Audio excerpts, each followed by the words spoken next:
I was playing in a film at Universal, and James Whale was the director of Frankenstein, and he saw me in the makeup, rather in the lunchroom, and I had my best makeup on, a straight makeup, and what I thought was my best suit. I was playing a different kind of part, and he invited me to his table to have a cup of coffee, and said he would like to make a test of me for the monster. And I thought, well, that doesn't speak very well of my nice straight makeup and my good suit. However, I was delighted. And they had a fine makeup man at the studio, a man named Jack Pierce. And he experimented and worked on the makeup for 2 or 3 weeks, really, before he said, now we are ready, you can photograph it. Mm-hmm. And they liked the makeup, the test, and I got the part, and that's how it started. How did you make out with Frankenstein? Did you like the person you had to interpret? Oh yes, it was a great challenge, and tremendously interesting, because here was a completely helpless, inarticulate, lumbering, helpless creature in a strange and hostile world, without speech, and he had to communicate to people, and it was a challenge to find some way to do it. How did people react to Frankenstein? Well, the film itself, of course, was an enormous success, mm-hmm. and they have made, all told, this is Universal, who sort of first made the Frankenstein. They've made, all told, I suppose, at least a dozen of them, mm-hmm. but I only played the monster in the first 3, mm-hmm. because I felt there wasn't much left to do in the character. It was getting less and less and less. A monster series could be of an appeal to the public. Do you explain the reason of the success of the series? Yes, I think I can. We know that fashions in plays and in films and in stories change. They go in cycles, then they die out, then they come back again. But this kind of story, not of necessity the monster, but this kind of story seems to go on forever. And I've often wondered if the real reason isn't that it's the oldest kind of story in the world, really, that it has its roots very deep in the legends and the fairy tales and the folklore of every race in the world, and has a universal appeal. And I think that's why they go on, mm-hmm. in one form or another. Mm-hmm. Now, they go on without you because you only made the first 3. Don't you regret the monster tales?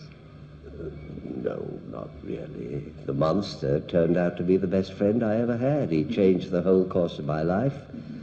I was an obscure and struggling, unknown actor. Then all of a sudden I get this marvelous opportunity handed to me with all the help and assistance that I could ask for. And my career, my work hasn't stopped since. 32 years later, you are asking me about him. Now, who could ask for anything better than that?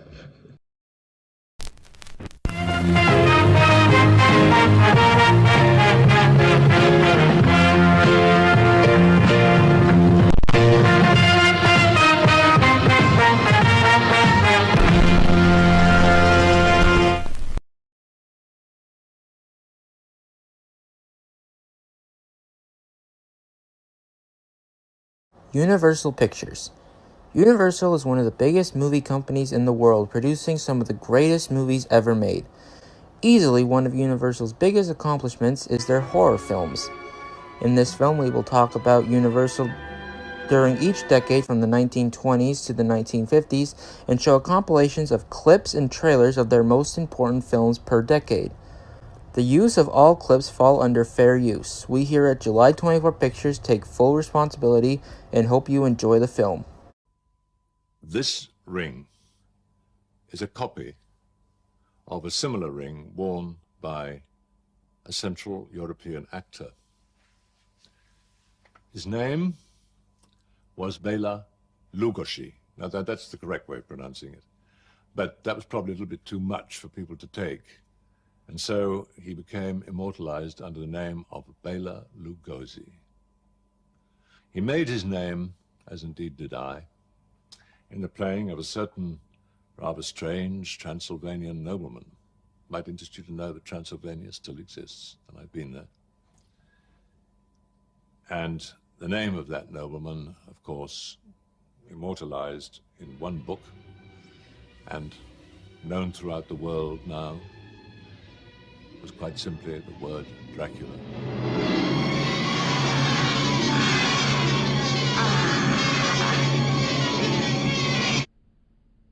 The 1920s was an interesting time to be alive, not because it was the roaring 20s. It was also the decade where movies became part of society. You had comedians like Buster Keaton, Charlie Chaplin, and Harold Lloyd at their best. You also had dramas like The Ten Commandments, The Hunchback of Notre Dame, and The Man Who Laughs. The latter two are often listed as being horror films, which many people disagree with.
1927, the first sound film, The Jazz Singer, was released.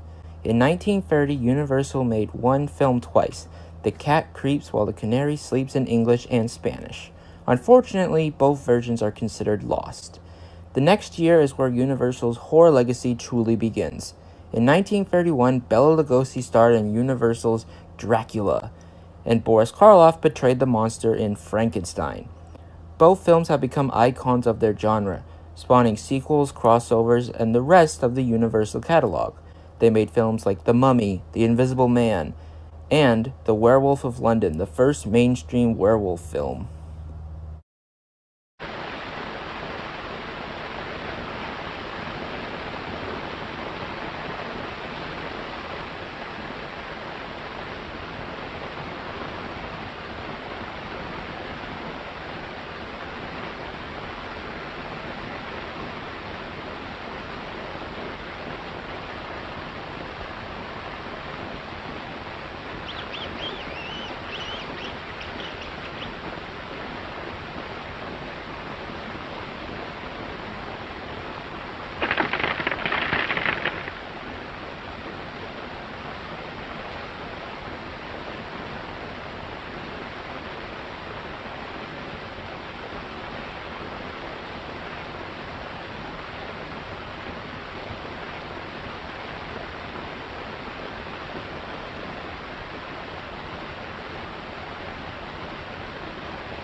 Universal Studios started first with dubbing, and then they decided to make the Spanish version at the same time that they made the English. So the cast for the English version would come in the morning, started shooting at 8 o'clock, and the Spanish cast will come in the evening. We shot all night long till next morning, because we use exactly the same sets. As a matter of fact, we had the same marks. The English cast cut, we stepped in the same place. I remember when I saw the English version later, the wardrobe was different. The dresses that Helen Chandler wore were all covered up. What they gave me were big décolletés, you know, and what you would call sexy. I wasn't even aware of it. We Latins have a different way of expressing ourselves, you know, we're very emotional.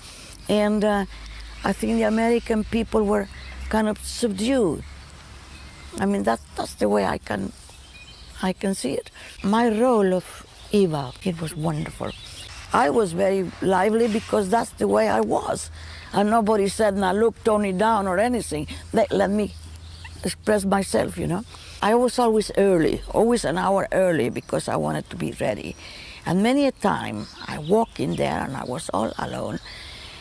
And it was really scary to see the set and everything, you know. If anybody will touch me, I think I would scream, because I was frightened. I really felt scared of Dracula, you know. It was very, very funny. Carlos Villarreal, who played Dracula, it was uncanny. They were so much alike. The difference between Carlos Villarreal and Bela Lugosi is on the hands. Lugosi had long, long fingers, you know, and Carlos Villarreal had little shorter fingers and so. But they were both so much alike, even though they never saw each other, you know. Pablo Alvarez Rubio was terrific. He really, we thought he was going to go crazy, because he rehearsed by himself and he came and he was absolutely marvelous. Never you had to make a second take with him. He was terrific. Barry Norton, who was my fiancé in the film, he was from Argentina and young and full of fun. Our director, which was a very wonderful man, we call him Uncle George. That was George Melford. He did the Spanish version. He did not speak Spanish, but we had an interpreter, and somehow he had the ability to communicate with us. Once you went into that set, it was a different world. You became under the spell of Dracula. I remember trying to understand the director, trying to come up to the other actors. They are all wonderful actors. My producer, whom I married 2 years later, and it was the thing not to let them down, to keep up with them, you know. I was very lucky. All these wonderful actors were so friendly, and we were all anxious to make a good film. We never felt jealousy or anything. And above all, we wanted our version to be the best. And according to the critics, I think it was.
Don't thank Paul. It was for you I came. Then I must drink a toast to Camille. Oh, no, Paul, you've had 4 glasses already. That's nothing. For last year's carnival night, I had 14. Paul, look at the arrow dancers. This way. See the naughty nut nymphs. The adorable Arab angel. Oh, in Rome, we would continue our studies of anatomy. Yeah, much nicer than visiting a morgue.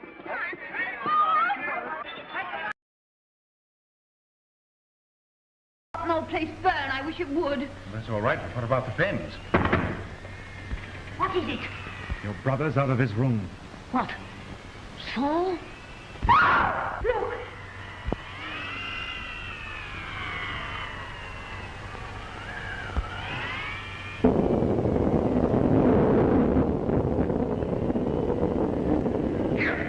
Get back. Take him back, Morgan. You hear me? Take him back.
What's the matter, man?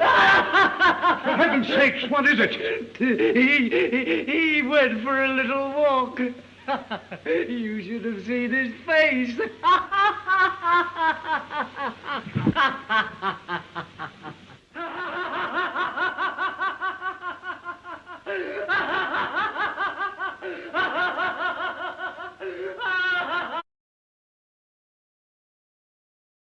You've been crying. I want to help you. Why did you do this? For you, Flora. For me? Yes, for you, my darling. I wanted to do something tremendous. To achieve what men of science have dreamt of since the world began. To gain wealth and fame and honor. To write my name above the greatest scientists of all time. I was so pitifully poor. I had nothing to offer you, Flora. I was just a poor, struggling chemist. I shall come back to you, Flora, very soon now. The secret of invisibility lies there in my books. I shall work in Kent's laboratory till I find the way back. There is a way back, Flora, and then I shall come to you. I shall offer my secret to the world with all its terrible power. The nations of the world will bid for it, thousands, millions. The nation that wins my secret can sweep the world with invisible armies. Jack, I want you to let my father help you. You know how clever he is. He'll work with you day and night until you find that second secret, the one that'll bring you back to us. Then we'll have those lovely, peaceful days again, out under the trees, after your work in the evening. Your father? Clever? You think he can help me? He's got the brain of a tapeworm, a maggot, beside mine. Don't you see what it means? Power. Power to rule, to make the world grovel at my feet. Jack, listen to me. Listen. My father found a note in your room. He knows something about monarchy even you don't know. It alters you, changes you, makes you feel differently. Father believes the power of it will go if you know what you're fighting. Oh, come and stay with us. Let's fight this thing out together. Power, I said. Power to walk into the gold vaults of the nations, into the secrets of kings, into the holy of holies. Power to make multitudes run squealing in terror at the touch of my little invisible finger. Even the moon's frightened of me. Frightened.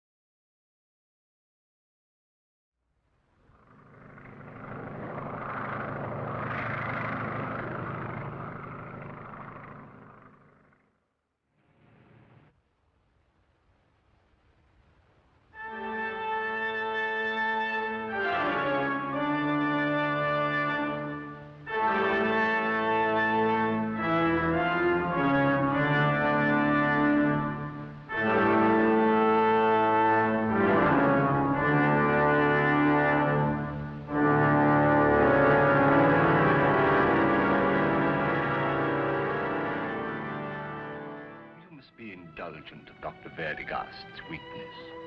He is the unfortunate victim of one of the commoner phobias, but in an extreme form.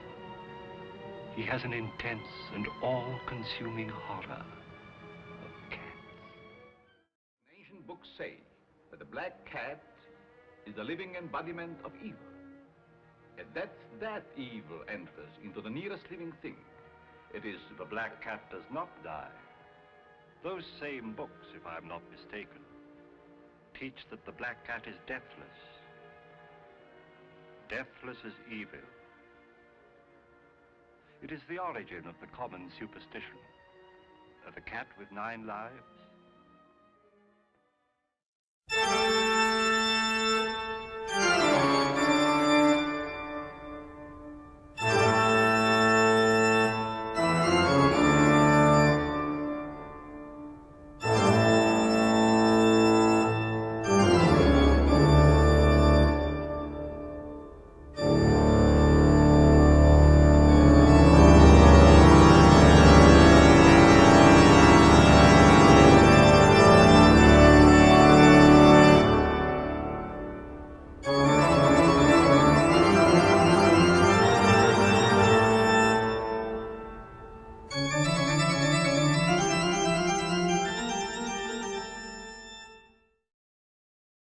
And now for a smoke.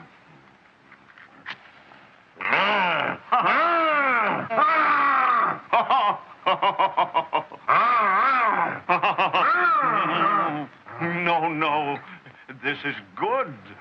Smoke. You try. Oh.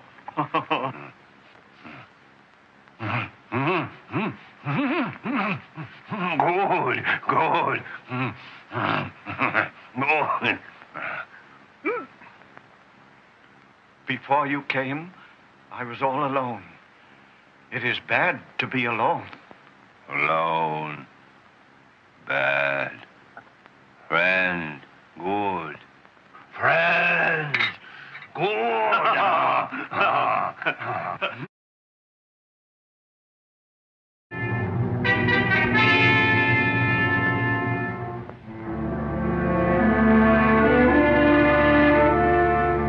You must seize the only specimen of the mariposa plant in England.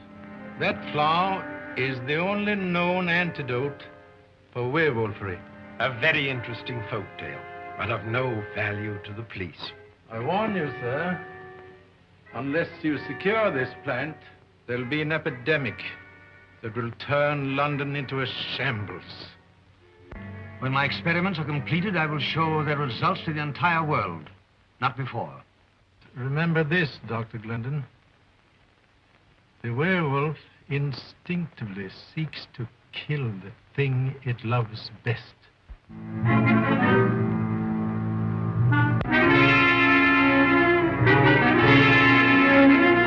You brought this on me that night in Tibet. Sorry I can't share this with you.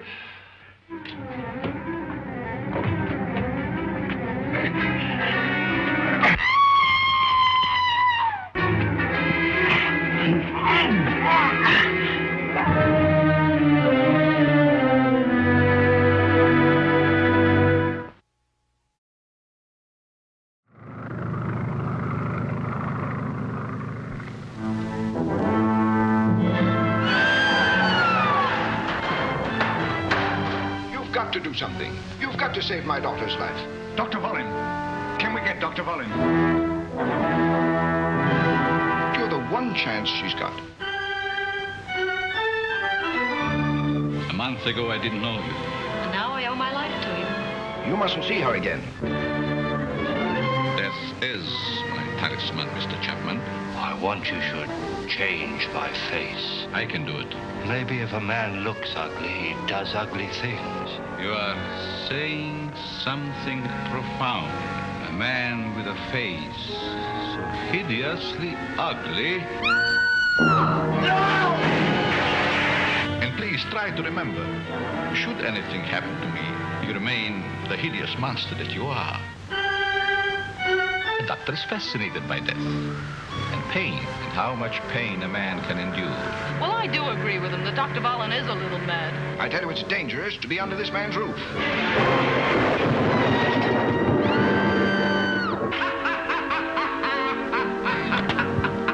I can't use my hand to do it. Your hand is used to torture.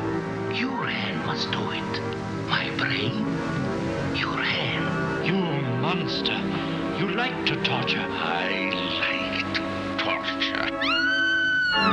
It's as if we were all in a tomb. There is now no way of getting up. You will live in this place forever and ever. It will be the perfect marriage. You will never be separated. Never.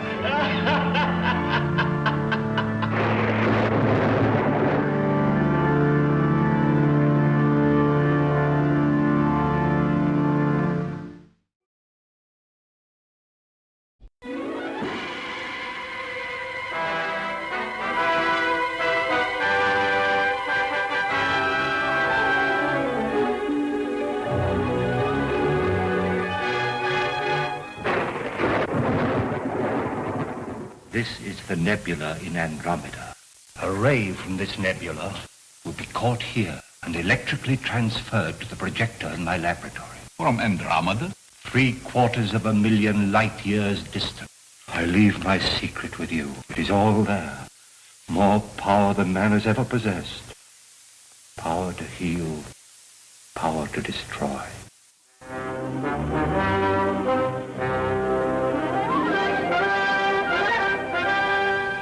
You're poisoned. Poison? And everyone I touch is poisoned. They die. If your men fail to capture him at the gate, then at midnight we bolt all doors and darken the entire house. His face and hands will appear like phosphorus. And, if he touches anyone? They die.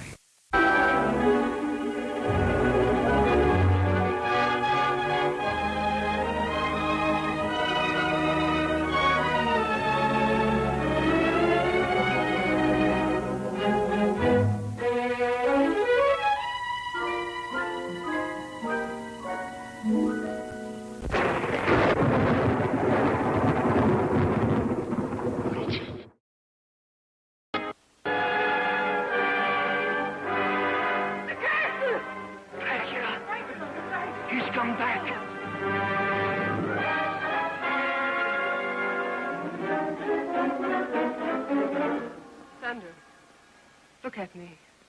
What do you see in my eyes? Death.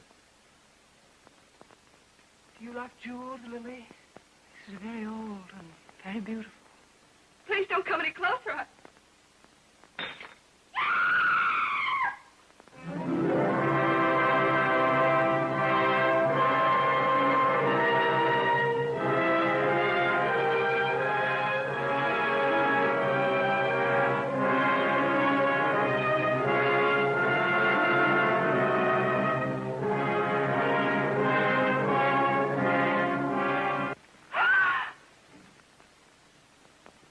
Is weak, Dr. Goss. Growing weaker. All your skill can't help her now. She's under a spell that can be broken only by me. Or death. I am Dracula's daughter.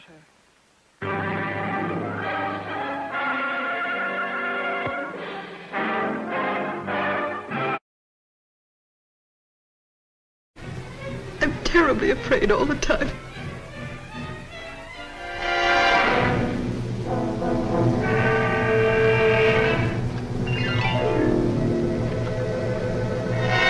By heaven, I think you're a worse fiend than your father. Where is this monster? Where is he? I'll stay by your side until you confess. And if you don't, I'll feed you to the villagers.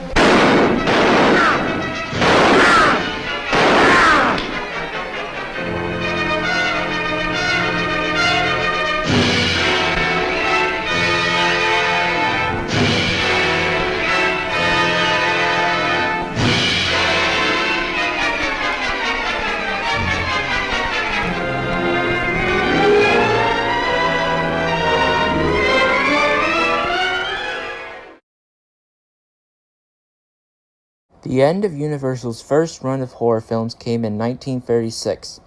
The monster movies were dropped from the production schedule altogether and would not re-emerge for another 3 years, until the release of Son of Frankenstein in 1939. I wore this ring. I can't remember how many pictures I actually wore it in when I played that part, but I certainly did wear it in some, as a tribute to Lugosi. So I wore this ring. The picture that we are referring to, that I'm talking about now, in a more particular sense, is called Dracula, Prince of Darkness, which was the second Dracula picture that I was in. And interestingly enough, there was a gap of something like 7 years between the first one and the second one, because I think the first one was made in 1957 or 8, and the second one certainly was made in 1965. People all over the world who've seen that film have asked me why I didn't speak in it. I didn't say a word throughout the entire film. The answer is very simple. I read the script, and the lines were literally unsayable.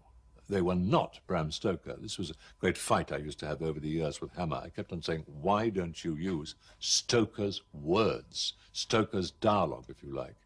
No. So somebody used to write up lines like, I am the apocalypse, and beyond belief.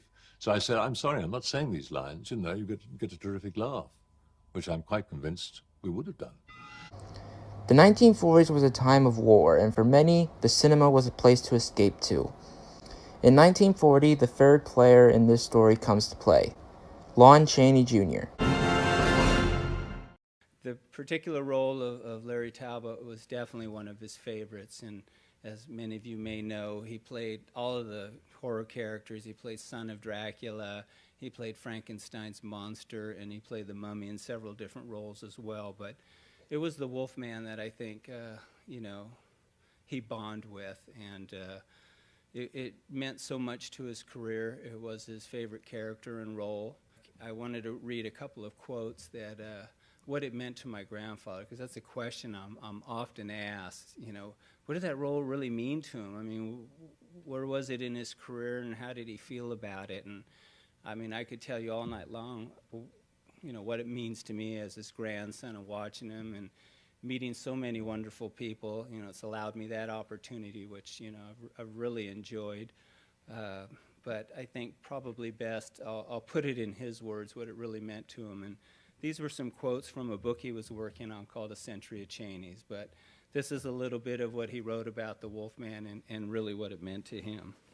Of all the characters I've been, I like Lawrence Talbot, the Wolfman, the best, because he belonged only to me. The others, such as Dracula, Frankenstein's monster, the Mummy, and I only followed. I didn't create. I seem to identify with the Wolfman. He never wanted to hurt anyone. During his period of sanity, in between full moons, he begged to be confined, chained, even killed, to avoid the horrible consequences of his curse. He was a classic product of misunderstanding, and I knew him well. You know, so many people get identified for their particular roles, but, you know, Jack Pierce doing the makeup, the guy was just amazing. I mean, simply amazing.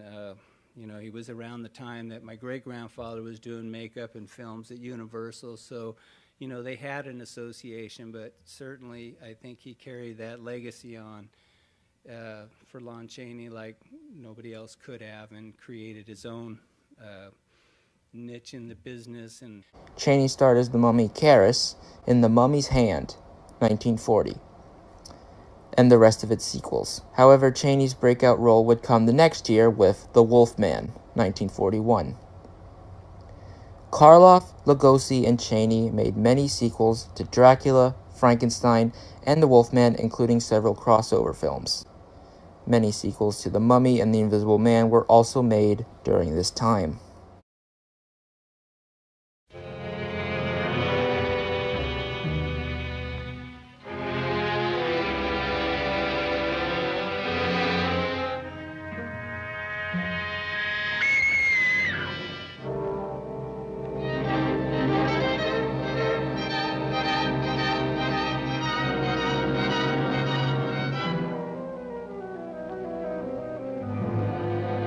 He's alive! Let me go! Let me go! Do you mind if I say I think you're a swell person? Hmm? You're very beautiful. So beautiful, I'm going to make you immortal. Hey, where's the girl? Well, you'll never see her again. I'll give you a treat to tell me where she is. I'm not kidding. If you were to kill me, you're leaving at large a monster that only I can control.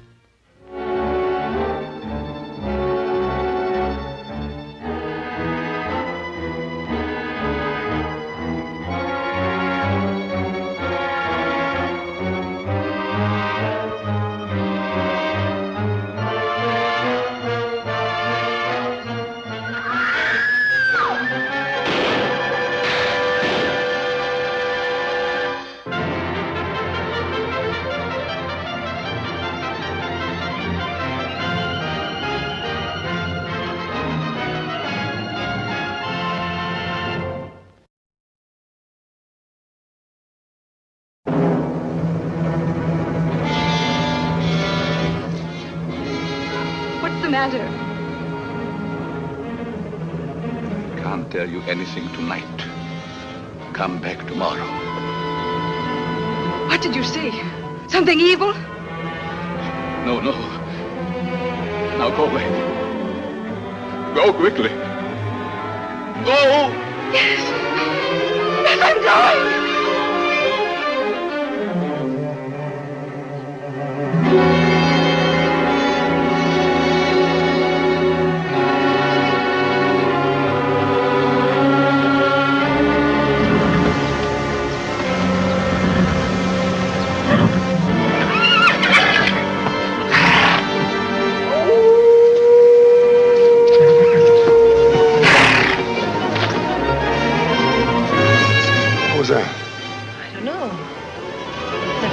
like it before. Stay here. Larry! Wait, Larry!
What's the matter? A wolf.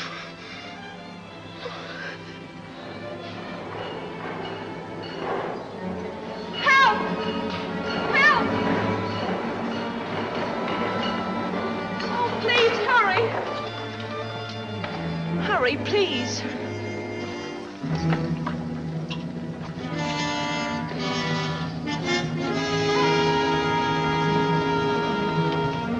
What happened to him? A wolf bit him. Well, do something. Can't you help him? We must take him home.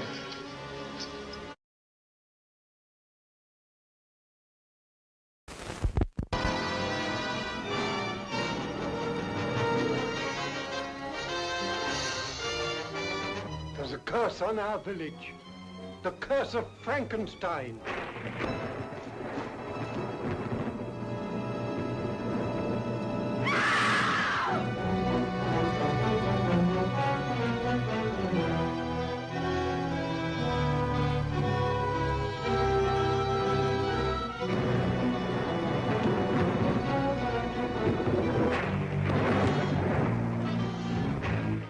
Father was Frankenstein. That your mother was the lightning. The most dreaded creation of man, the monster of Frankenstein, stalks again. Here is drama completely strange, full of weird suspense. With this great cast, Sir Cedric Hardwicke, Lionel Atwill, Ralph Bellamy, Bela Lugosi, Evelyn Ankers, Lon Chaney, in the gripping tale of a monster the tomb cannot engulf, chains cannot hold. You're going to give him life? Yes. Not for the purposes that you think, Igor. I'm giving him another brain.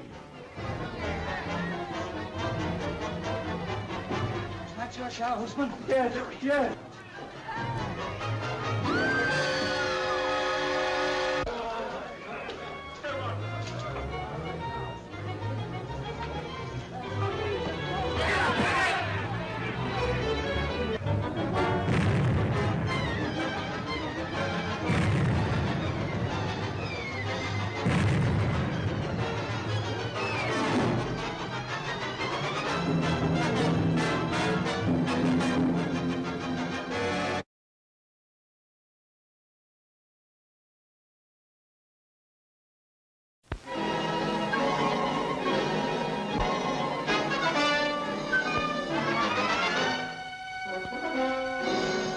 There's an enemy spy at large, an invisible man. It's amazing. Oh, you will be of great help to us. Who is this terrifying Phantom Commando? What is his amazing mission?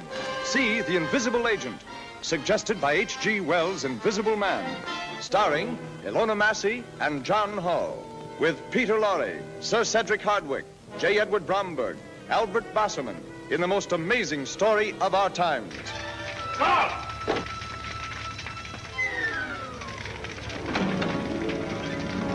Steady now. Don't let him get away.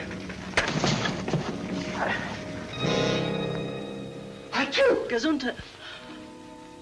Who is there? How did you know I was going to England? I didn't, but... So the trap was all set, eh? Frank, how can you talk like that? Oh! Well, what's this? It's full of hooks. Oh, they're tearing into me.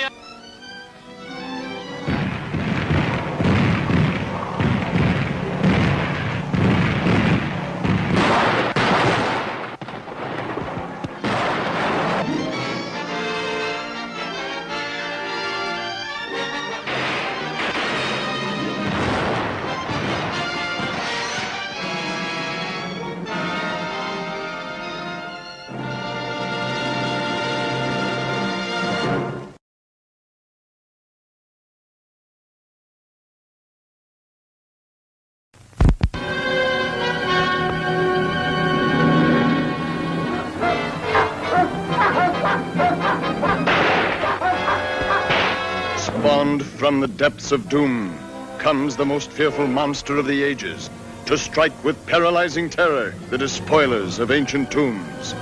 Here is new horror by the master of menace, Lon Chaney as the Mummy, with Dick Foran, John Hubbard, Ellis Knox, George Zuko, Wallace Ford, Turon Bay in The Mummy's Tomb.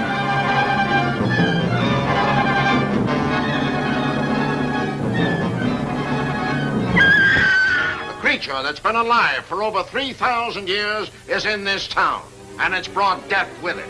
We've got to run it down.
Here is all you've ever wanted in entertainment in one superb show.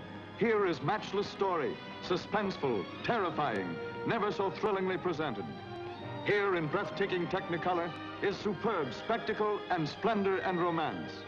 Here is a chorus of 100 voices, a ballet of 100 dancers, a cast of 1,000, starring Nelson Eddy in his most vigorous performance, lovely Susanna Foster, and Claude Rains in the most coveted role of the year as the Phantom of the Opera. My music! You've stolen it! You've stolen my music!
I see you marrying a corpse, living in a grave. The vampire can assume very many different forms at will. Sometimes it appears as a bat, and sometimes as a small cloud of swirling vapor. In this way, it can move unseen among its enemies. Son of Dracula, searing the screen with new terror in this weird tale of the living dead who rise from the grave at night to prey on unsuspecting victims. With Louise Albritton, Robert Page, Evelyn Ankers, Frank Craven, J. Edward Bromberg, and Lon Chaney as the new Count Dracula, you'll shudder at the screen's most fascinating woman vampire, luring men with cold beauty and the promise of immortality. Count Alucard is immortal. Through him, I attained immortality. Through me, you will do the same.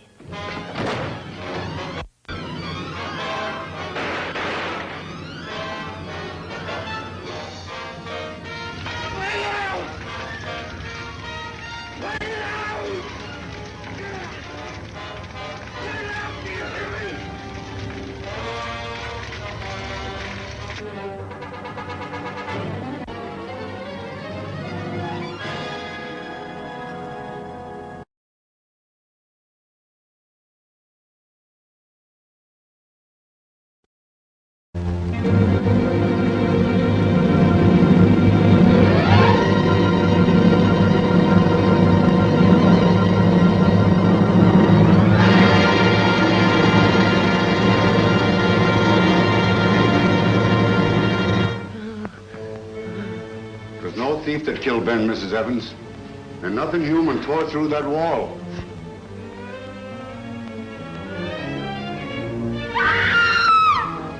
I'll take her back, Harris. Together we'll go to Arkham. I swear it.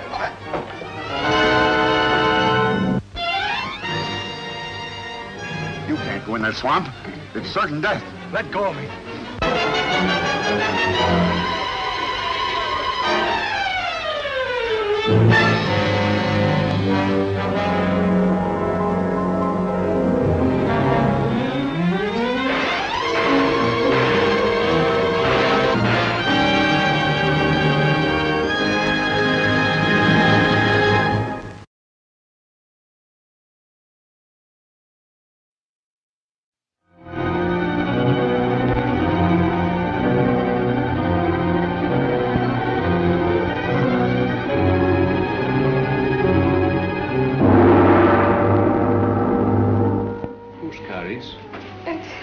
It's so hard to explain.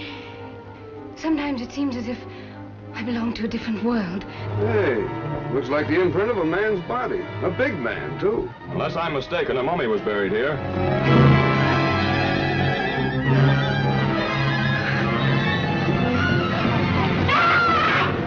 In a room beneath the chapel, I found the bodies of freshly murdered men. Betty, what happened? He brought me here. I was looking for you. Master, I meant no harm.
Count Dracula sleeps in this coffin, but rises every night at sunset. Chick is right. This is awful silly stuff. Dracula.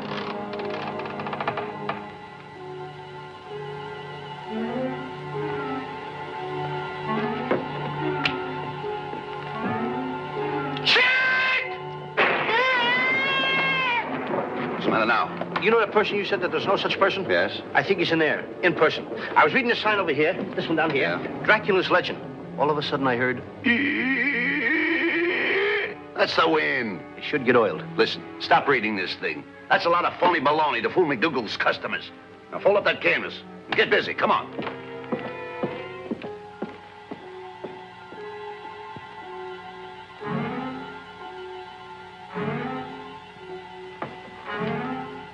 Dracula can change himself at will into a vampire bat, flying about the countryside. Flying.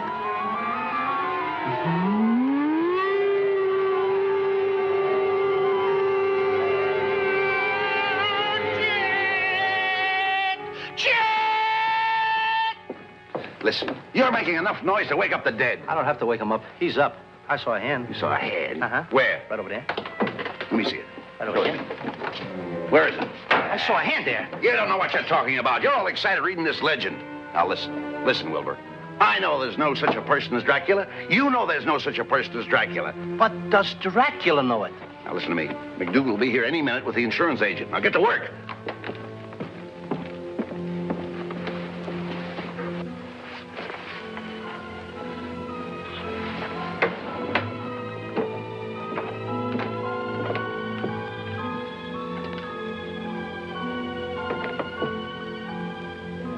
Keeps himself alive by drinking the blood.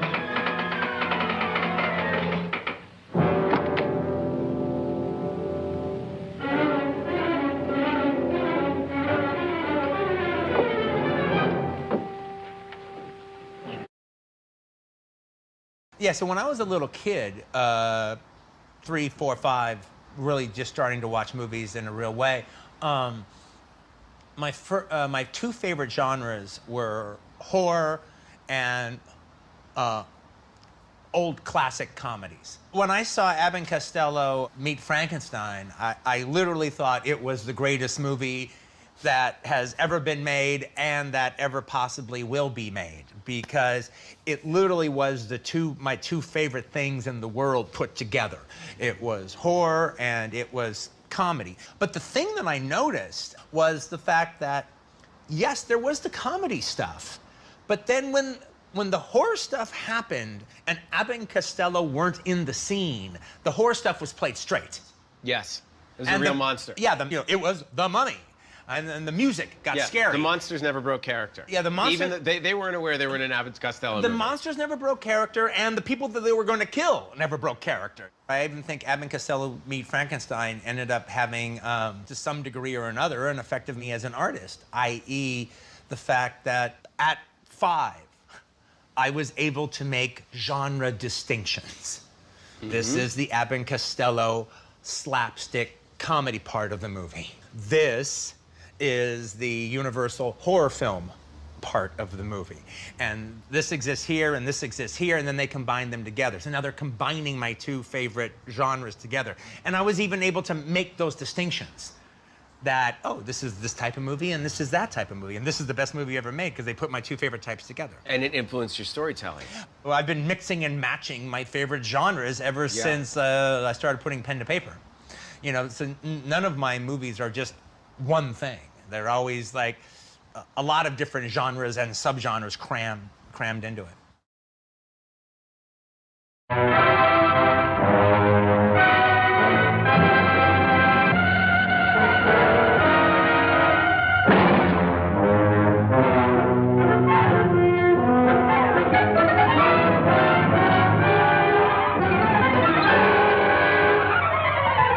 Remember the ghoulish, goose, pimply, gleeful time you had when Abbott and Costello met Frankenstein? Now they're face to face with the king of the killers in the slap-happiest homicide in the history of mystery. This bellboy will commit suicide tonight, and this will be found beside the body. Suicide? I have ways. Bodies? The place is loaded with them. And guns. And gals. And gags. And slinky, slithery homicidal suspects, with Abbott and Costello in the middle between the law and the vengeance of the most ruthless killer of them all. How could you find the bodies in your room? I put them in the elevator.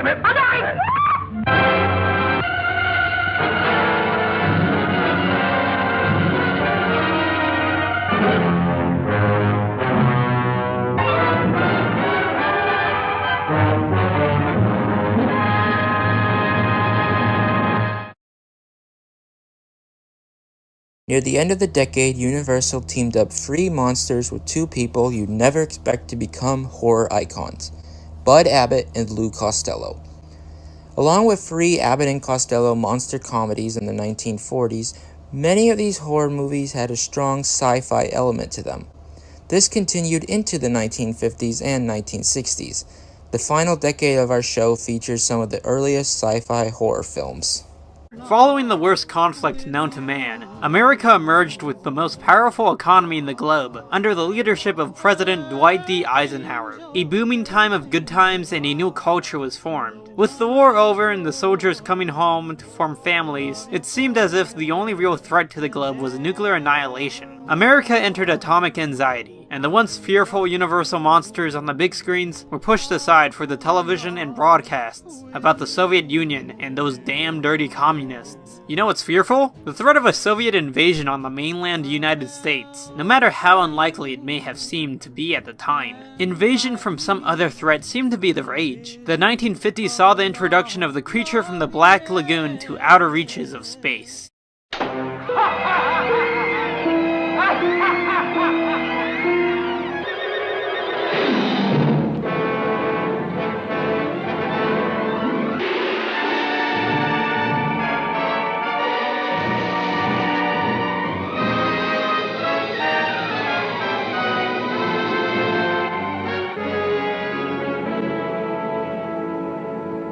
Now, don't give me that invisible stuff again. Honest. And there were footsteps with no feet. And a grip that was unpacking itself. All right, boys, let's go. They're private eyes, they are. And they're tickled to death, as you may be, that their first job is a murder case. Only a man they can't see is driving them to distraction. I said pull over to the... A blonde is trying to booby-trap them. And the syndicate is trying to set them up for a quick 1-2. Buddy, you know I'm no fighter. Oh, what's the difference? Look, watch this.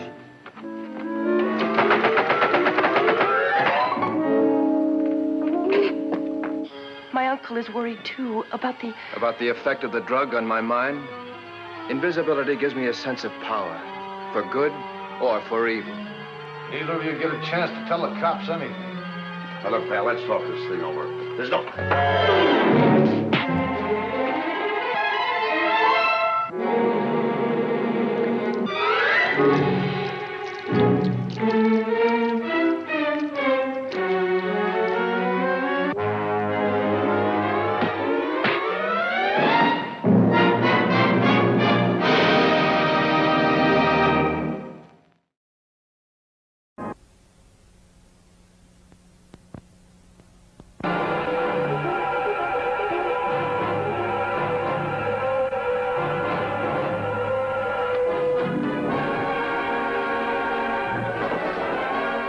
Do you pay any heed to the ravings of a madman? If I ever find you up here again, I'll feed your liver to the swine.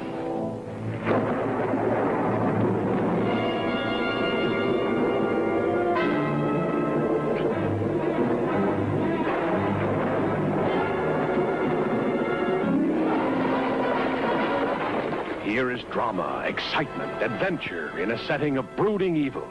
Starring Charles Lawton as the Sire de Malétroit, cunning, corrupt, diabolical. Boris Karloff as the brutish Voltaire. Sally Forrest and Richard Stapley as the lovers in grim jeopardy. Uncle, what's back of your hatred? What have I ever done to you? Michael Pete as the dreaded Talon. Paul Cavanaugh as Edmond, prisoner of the catacombs. He will help us get away from here. I will take you to his estate in Normandy. You'll be safe there. I love you.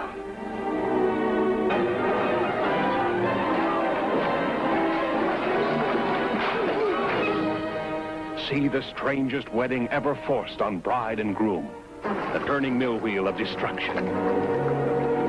The dungeon of the doom. They're moving. Regret? You think that I'm a weakling?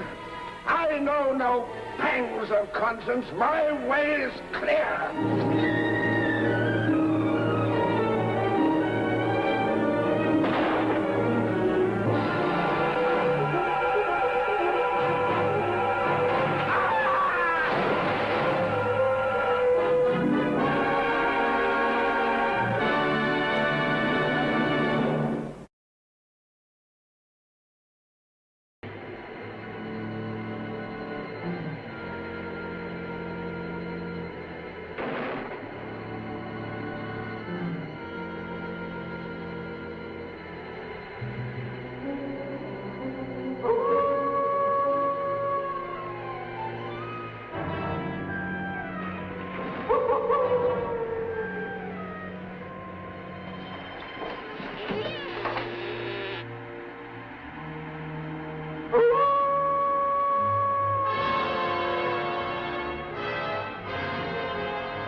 It's better.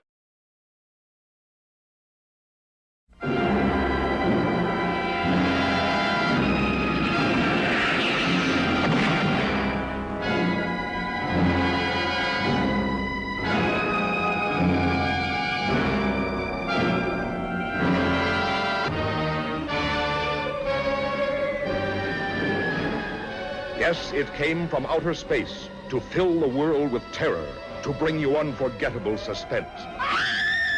What was it? Where did it come from? Who were the all-powerful creatures it brought from outer space? And what did they want on Earth? You can learn the amazing answer only when you see the most thrilling picture in years. It came from outer space. In the astonishing realism of 3 dimension, with objects coming right out of the screen, so real they almost touch you.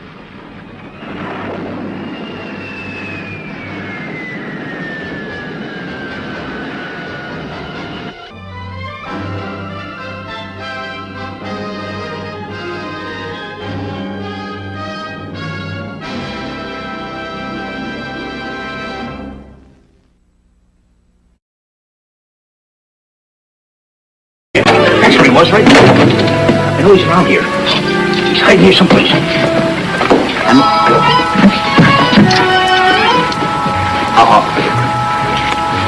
Stand back, Slim. Slim! I got him, Slim! I got him! Oh, Slim.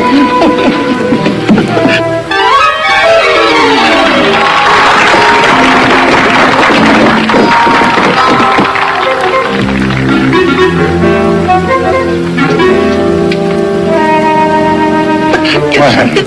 What happened? I thought you was the monster. Where is the monster? I don't know. He's not here. I think he's in the next room. In there? Yeah.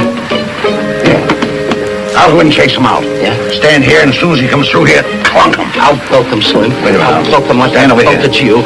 My pal. I beg your pardon. Have you seen a monster around here? No. Oh, I see. You can't talk with that heavy mask on. Well, here, I'll help you take it off. You see, we're looking for him for a purpose. Now, there's a reason for... Ah!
No more. Let him go.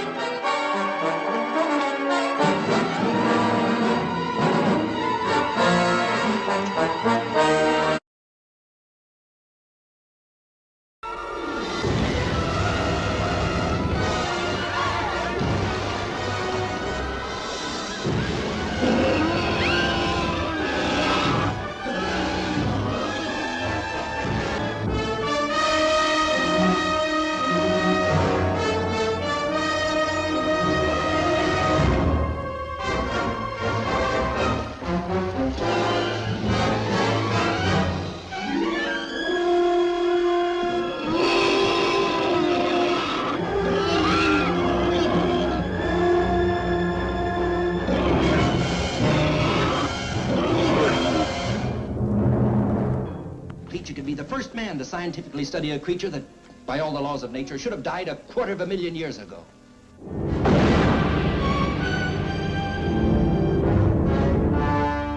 They dared to bring him back alive from his haunts deep in the jungles of the Amazon.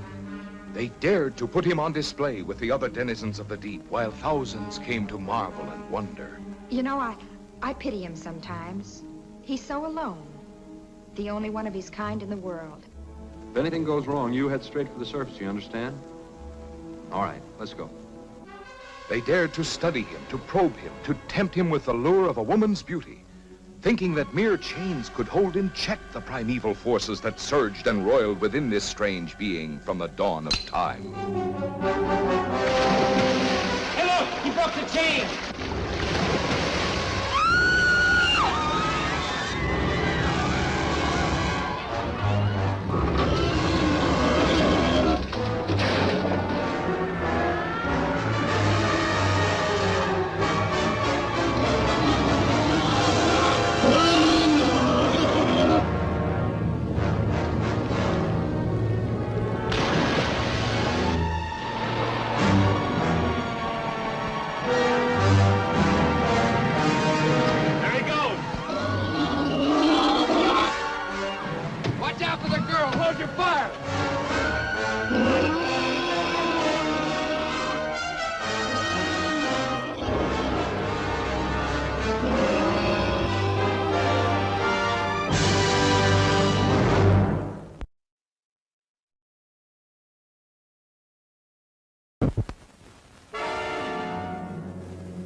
Stop him! The Cobra Goddess will avenge herself! One by one, you will die!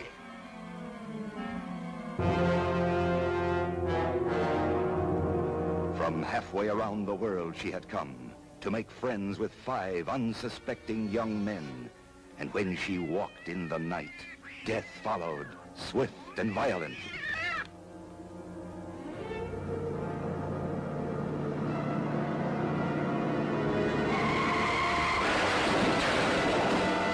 Starring Faith Domergue, Richard Long, Marshall Thompson, Kathleen Hughes, in the eerie and fight-filled story of a Cobra woman whose mission was to kill, to whom love, when it came, was strange and terrifying. You have to forget about me. Being silly. There are things I have to do. Things I have no control over. That was the police. Carl is dead. Oh, no. Paul, what about you and Tom?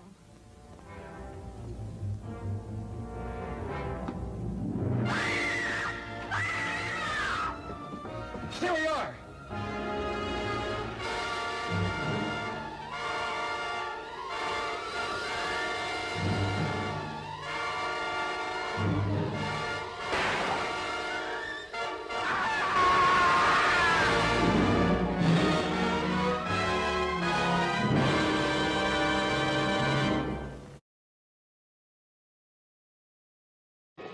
Stop playing around.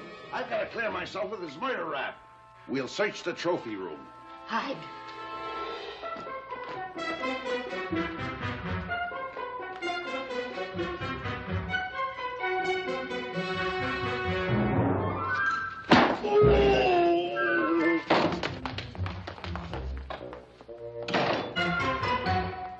A lot of these old houses had secret doors and passages.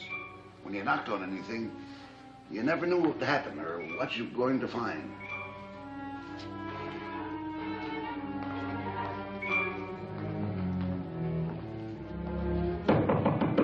Come in. Who are you talking to? Somebody knocking at the door. It's me knocking.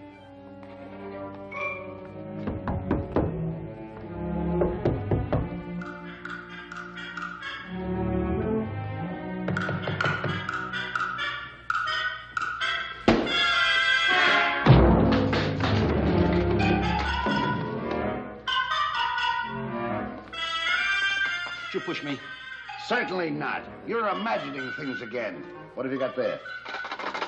There's a piggy bank. Piggy bank? Yep. Hey, what's that? Finders keepers. Charlie, Joseph, get the medallion.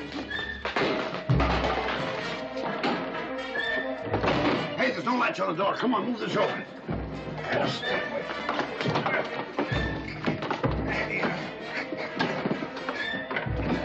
Keep pushing. Ah, boy. Yes, sir. Ow!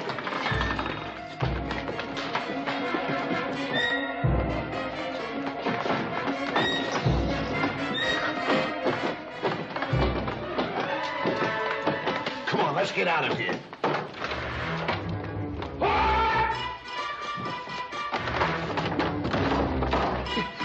What are we gonna do now? Go over to that door. As soon as I give you the signal, open it up.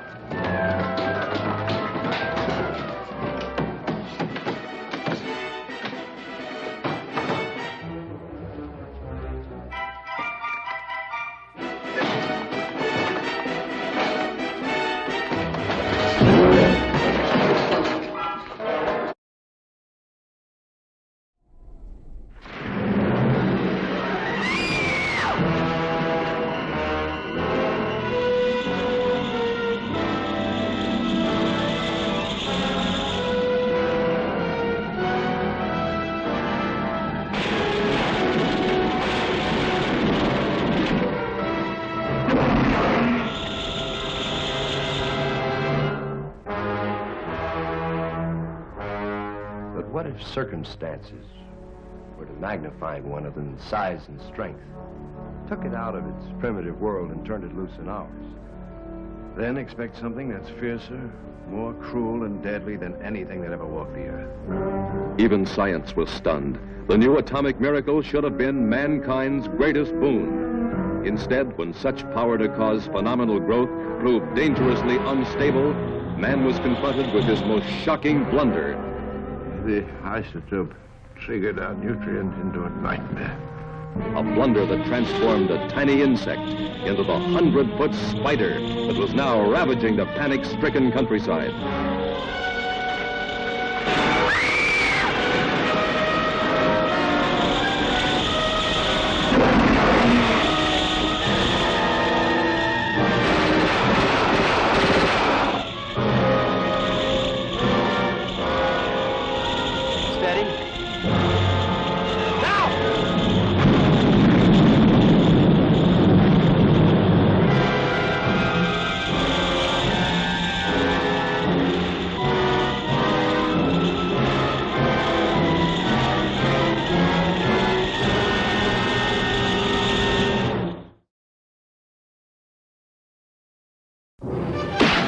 It's all new. The creature walks among us, more terrifying in human form. Striking at the heart of the city with inhuman fury.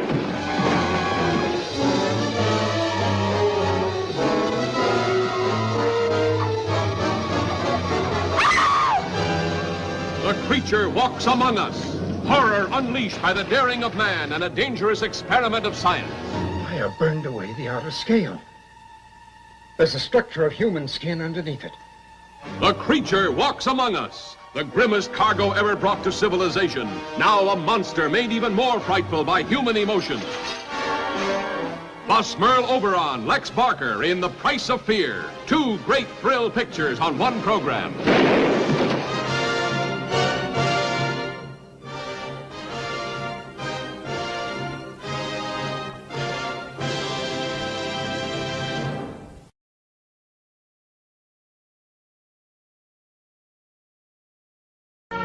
The science fiction classic, The Incredible Shrinking Man, one of the best sci-fi films of all time. Sky, what was that? I don't know. Some kind of mist. Look at your chest. You still too loose? Sure, even the cuffs are dragging. Gee, they do look kind of big. I'm getting smaller, Lou, every day. Well, that's silly, honey. People just don't get smaller. There's no medical precedent for what's happening to you. I simply know that you're getting smaller. The x-rays prove it beyond any doubt. Are you going out? Yes, for a little while. Where? Well, just to the corner, to the store. You'll come right back? Well, of course I will. An innovative film featuring fantastic special effects. Charlie, maybe he's hurt someplace. Maybe he's lost. We've looked everywhere. With these bits of metal, I was a man again. If I was to die, it would not be as a helpless insect in the jaws of the spider monster.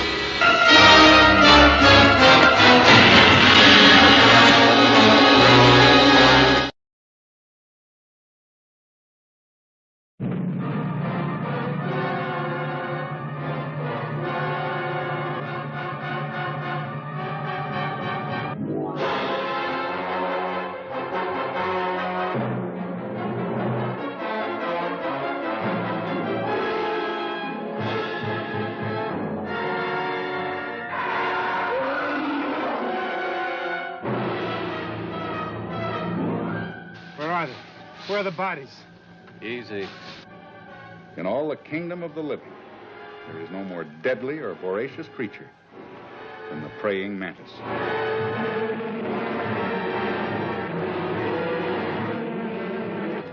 You think you'll be able to drive it out to sea? I hope so. Every device of military science, every defensive weapon, radar, planes, rockets, marshaled to destroy 1,000 tons of beastly fury. A monster leaving a trail of carnage, spreading panic across a continent. Hit the alert button. Yes, sir.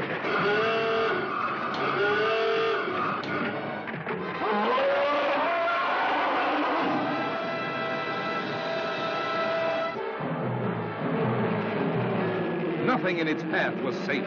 Not the planes in the sky. Not the ships at sea. Mamma mia! Nor the vehicles on the ground. You boys might just as well go back. There aren't any bodies. And then this most dangerous monster that ever lived challenged the security of our cities.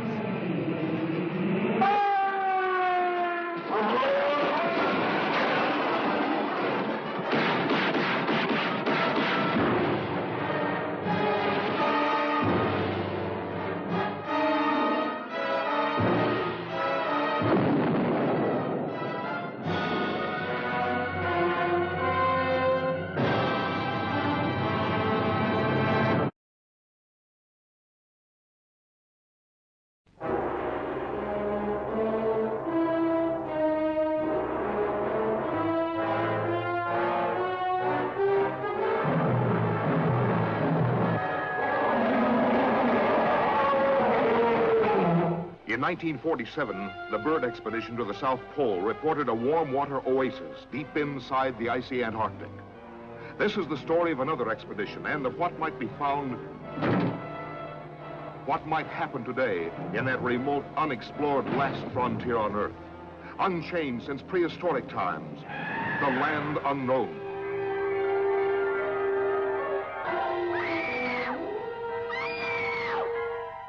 Could man have survived in the dinosaur age of mighty monsters?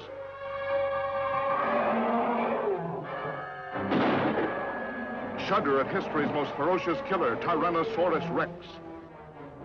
The battle of the great Stegosauri. Huge carnivorous man-eating plants. The incredible water monster, Elasmosaurus. Oh, we'll never get out of here, Alan. Never, never, never. Stop it, do you hear me? Stop it. This doesn't sound like you. We're not licked yet. That's how I rule them.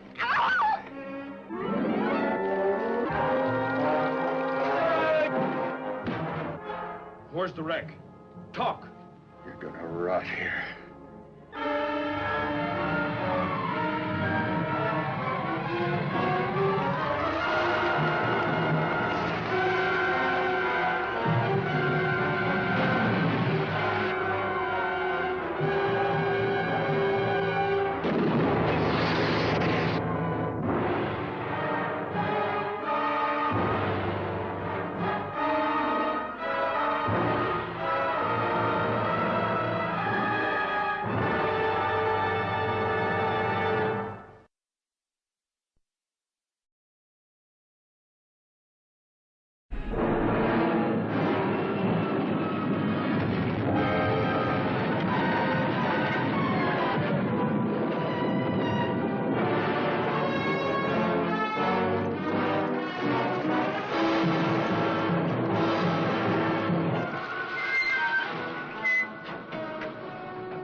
Chief, you gotta believe me.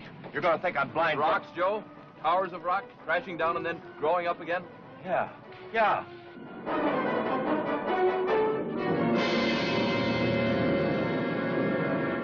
Perhaps a part of the process is the absorption of silica, taking it right out of whatever it comes into contact with, like Human beings?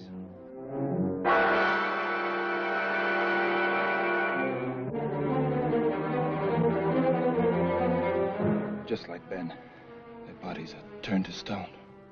What was this amazing power that could turn people into stone? That could suddenly turn inanimate rocks, stones, monoliths into growing, spreading, expanding monsters, threatening to engulf whole towns and cities, to bury all civilization under an immensity of weight beyond all calculation. The natural slope of the valley floor is bringing them right down here.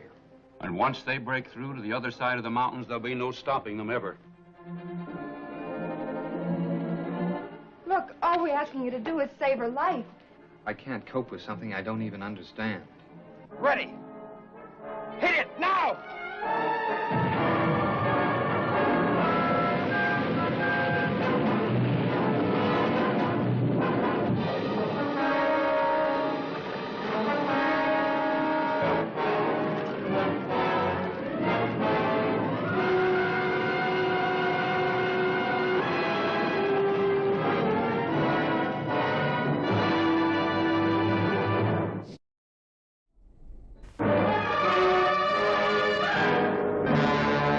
I say that if you were injected with this, you'd revert to a primitive anthropoid, physically as well as mentally.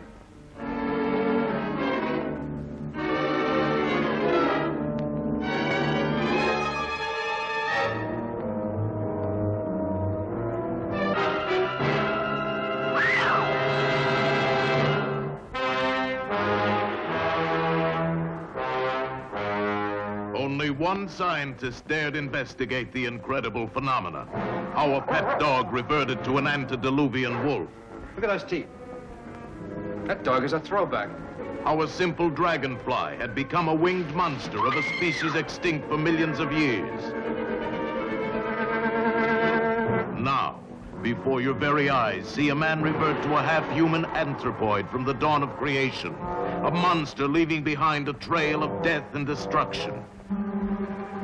Oh, it's impossible. Nobody's got a footprint like that. I'll rest when I find the killer. That's not your responsibility. That belongs to the police. Madeline, I know what I'm doing. Even he did not suspect the incredible truth. Neither did the police, nor the girl coming to keep a lover's rendezvous.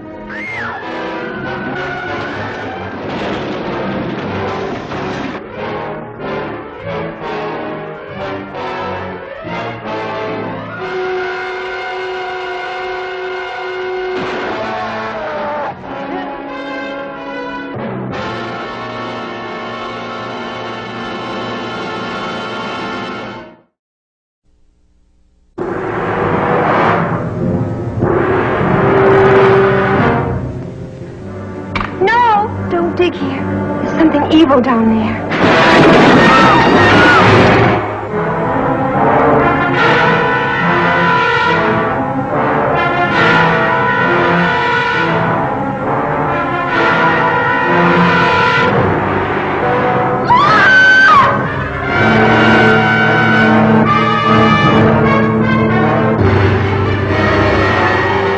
Great was the curse laid upon it. Great was the evil power granted it. Buried for 400 years, it still lives. Stare into these eyes if you dare, for every woman that does becomes a willing slave to the thing that couldn't die. You're not the same girl you were yesterday. Yesterday I was trying to do what was right. I was afraid.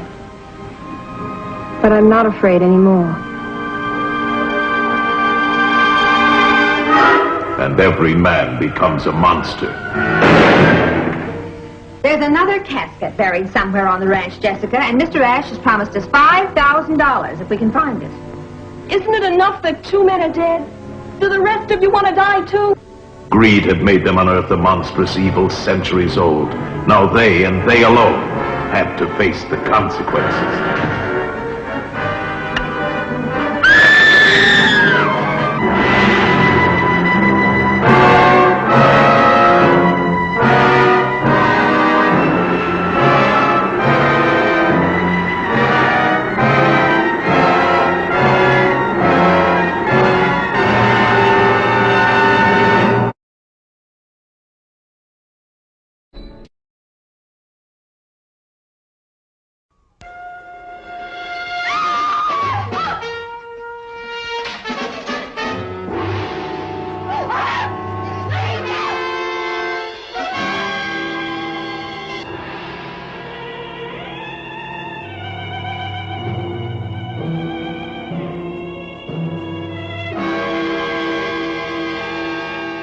What was he, this being half human, half what? Appearing out of the nightmare darkness. Evil his face, evil his deeds.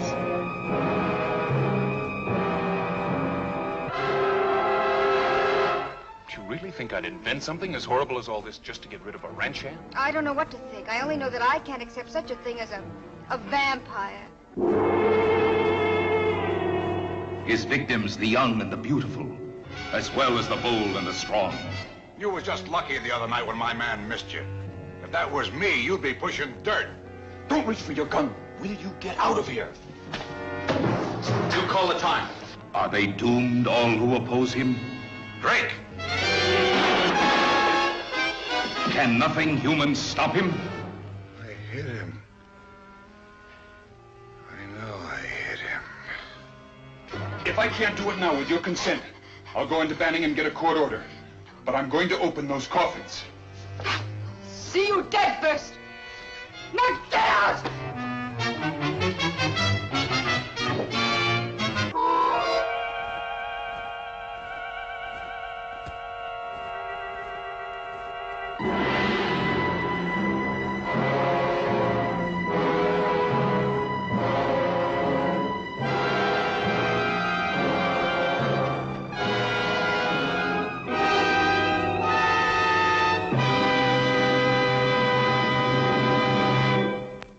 The beginning of the 1960s saw the end of the run of the original Universal monster movies.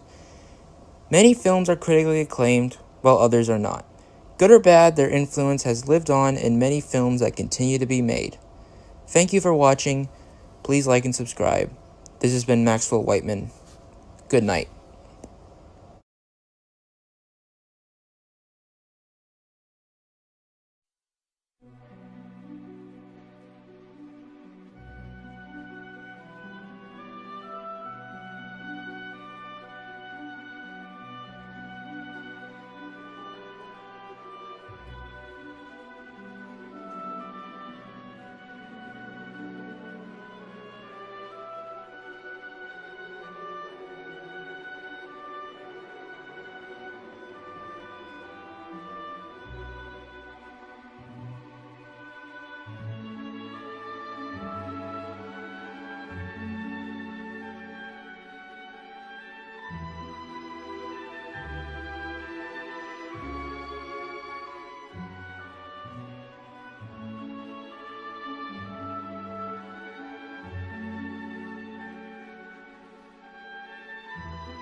kind of hard to capture some of the magic of these early Universal horror films, but I think in some cases it's been touched on, and I think with the creativity of not only my grandfather and what he brought to the role, but Jack Pearson, the director, and all the other people in cast and crew and everybody that makes a film really come together.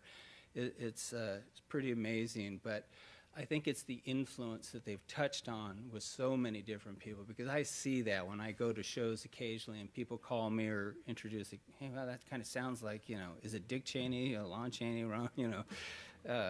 But when I say Lon Chaney, and they're not always sure of the name, but then if I say Phantom of the Opera, or Hunchback, or Wolfman, then, I mean, it's just like that. They're so iconic. But the influence they cast on so many, I think, continues. Obviously, with the second film, you're going to see American Werewolf in London.